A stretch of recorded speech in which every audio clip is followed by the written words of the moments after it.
In this video, I wanted to talk to you about how you can improve your wedding films. I've been doing a lot of wedding videos this year and watching other videographers as well.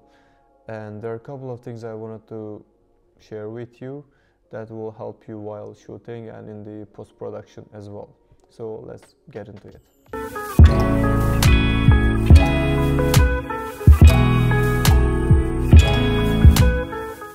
Tip number 1.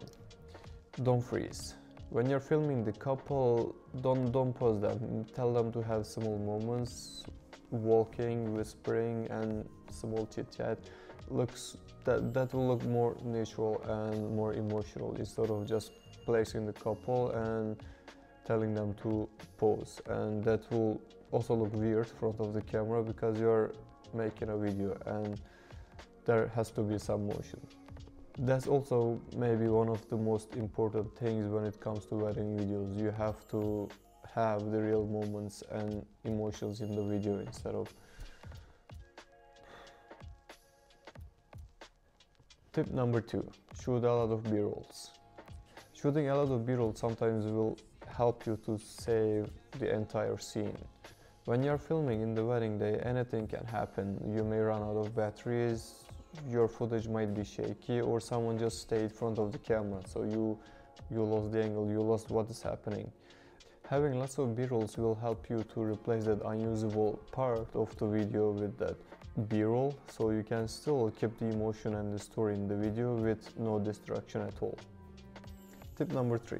Record all the sound externally.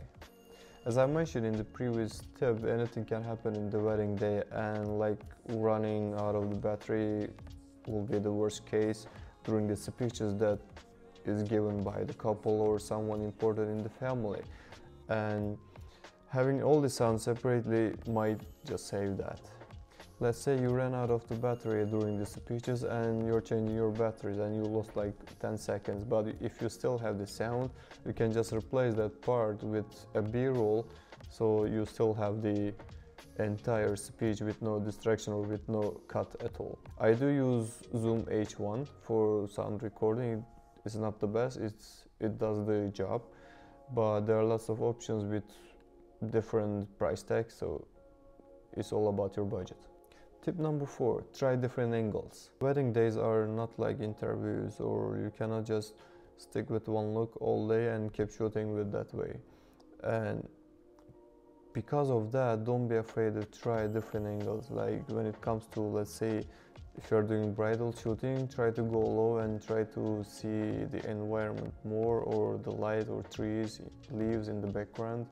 Or let's say if you're in the dinner couple, everyone is dancing, try to go high and see the depth more, so you can have the feeling in the video more, and it will help you to show what is actually happening, and it will help you to show what the environment is, instead of just eye level angle might be boring in the wedding videos.